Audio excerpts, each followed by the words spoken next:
2017 കയ്യെത്തും ദൂരത്ത് നഷ്ടപ്പെട്ടു പോയ ICC ചാമ്പ്യൻസ് ട്രോഫി ഇത്തവണ സ്വന്തമാക്കുക എന്ന ലക്ഷ്യത്തോടെയാവും അടുത്ത വർഷം നടക്കാനിരിക്കുന്ന ടൂർണമെൻറ്റിനായി ടീം ഇന്ത്യ കച്ചമുറുക്കുക. ഇംഗ്ലണ്ടിൽ നടന്ന അവസാന ടൂർണമെൻറ്റിൽ വിരാട് കോഹ്ലി നയിച്ച ഇന്ത്യയെ ഫൈനലിൽ ചിരവൈരികളായ പാകിസ്ഥാൻ വാരിക്കളയുകയായിരുന്നു. പാക് പടയുടെ കന്നി ചാമ്പ്യൻസ് ട്രോഫി നേട്ടം കൂടിയായിരുന്നു ഇത്. പാകിസ്ഥാനിൽ നിന്നും ഈ ട്രോഫി തിരിച്ചു പിടിക്കുക എന്നതാണ് ഇന്ത്യയുടെ അടുത്ത ദൗത്യം. 2025 ഫെബ്രുവരി 19 മുതൽ മാർച്ച് 9 വരെയാണ് ഏകദിന ഫോർമാറ്റിലുള്ള ചാമ്പ്യൻസ് ട്രോഫി നടക്കാനിരിക്കുന്നത്. പാകിസ്ഥാനിലെ 3 നഗരങ്ങളിലായിട്ടാണ് മത്സരങ്ങൾ. എന്നാൽ പാകിസ്ഥാനിൽ കളിക്കാൻ ഇന്ത്യ വിസമ്മതിച്ചിരിക്കുകയാണ്. അതുകൊണ്ടുതന്നെ ഇന്ത്യയുടെ മത്സരങ്ങൾ ദുബായിലേക്ക് മാറ്റിയേക്കുമെന്നാണ് സൂചനകൾ. ചാമ്പ്യൻസ് ട്രോഫിക്കുള്ള ഇന്ത്യൻ ടീം എങ്ങനെയായിരിക്കുമെന്ന് നമുക്ക് നോക്കാം.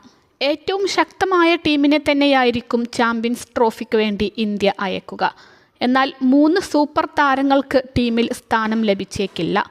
Star batter KL Rahul, T20 ക്യാപ്റ്റനും ഈ ഫോർമാറ്റിലെ നമ്പർ 1 താരവുമായ സൂര്യകുമാർ യാദവ്, മധ്യനിര ബാറ്ററായ ശ്രേയസ് അയ്യർ എന്നിവരായിരിക്കും ടീമിൽ നിന്നും തഴയപ്പെട്ടേക്കുക.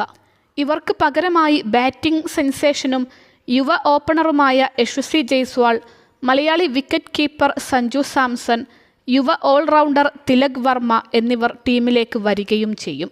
നിലവിലെ ഫോമിൽ ഈ 3 പേരും ഇന്ത്യൻ ടീമിൽ തീർച്ചയായും ഇടം പിടിക്കുമെന്നാണ് പ്രതീക്ഷിക്കപ്പെടുന്നത്. ചാമ്പ്യൻസ് ട്രോഫിയിൽ ഓപ്പണിംഗ് ജോഡിയുടെ കാര്യത്തിലായിരിക്കും ഇന്ത്യ ആശയക്കുഴപ്പത്തിലാവുക. കാരണം നിലവിൽ ക്യാപ്റ്റൻ രോഹിത് ശർമ്മയും ശുഭ്മാൻ ഗില്ലും ചേർന്നാണ് ഏകദിനത്തിൽ ടീമിനായി ഓപ്പൺ ചെയ്തുകൊണ്ടിരിക്കുന്നത്. കഴിഞ്ഞ വർഷത്തെ ഏകദിന ലോകകപ്പിലുൾപ്പെടെ ഈ സഖ്യം ശ്രദ്ധേയമായ പ്രകടനം നടത്തുകയും ചെയ്തു. എന്നാൽ യശസ്വി ജയ്സ്വാൾ ടീമിലേക്ക് വന്നാൽ രോഹിത് ഗിൽ ജോഡി തന്നെ ഓപ്പണിങ്ങിൽ തുടരുമോ എന്നതാണ് ചോദ്യം. അങ്ങനെ വന്നാൽ ഗില്ലിനായിരിക്കും ഒരുപക്ഷെ ബാറ്റിങ്ങിൽ താഴേക്കിറങ്ങേണ്ടി വരിക. 3-ാം നമ്പറിൽ വിരാട് കോഹ്ലിയുള്ളതിനാൽ ഗില്ലിന് 4-ാം നമ്പറിലേക്ക് മാറേണ്ടി വന്നേക്കും. അതിലും താഴെയുള്ള പൊസിഷനുകളിൽ അദ്ദേഹത്തെ കളിപ്പിക്കുന്നത് നല്ല തീരുമാനവുമായിരിക്കില്ല. എന്നാൽ ടെസ്റ്റിലേതുപോലെ കോഹ്ലി 4-ാം നമ്പറിൽ ബാറ്റ് ചെയ്താൽ ഗില്ലിനെ ഇന്ത്യക്ക് 3-ാമനായി കളിപ്പിക്കാൻ സാധിക്കും. ഇന്ത്യൻ ടീമിൻ്റെ first choice wicket keeper Rishabh Pant തന്നെയായിരിക്കും. അതുകൊണ്ടുതന്നെ സഞ്ജു സാംസണിന് പ്ലേയിങ് 11-ൽ അവസരം ലഭിക്കുന്ന കാര്യവും സംശയമാണ്. മധ്യനിരയിൽ സ്റ്റാർ ഓൾറൗണ്ടർ ഹാർദിക് പാണ്ഡ്യ തീർച്ചയായും ഉണ്ടാവും. രവീന്ദ്ര ജഡേജയ്ക്ക് പകരം അക്ഷർ പട്ടേലായിരിക്കും സ്പിൻ ബൗളിംഗ് ഓൾറൗണ്ടറായി ടീമിലെത്തുക. വാഷിംഗ്ടൺ സുന്ദറിനെയും മറ്റൊരു ഓൾറൗണ്ടറായി ടീമിൽ കാണാം. കുൽദീപ് യാദവ് ആയിരിക്കും ടീമിലെ സ്പെഷ്യലിസ്റ്റ് സ്പിന്നർ.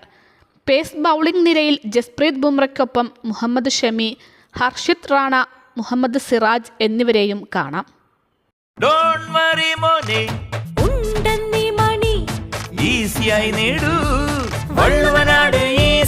ആവശ്യം ഏതുമാകട്ടെ, പണം ഞങ്ങൾ തരും.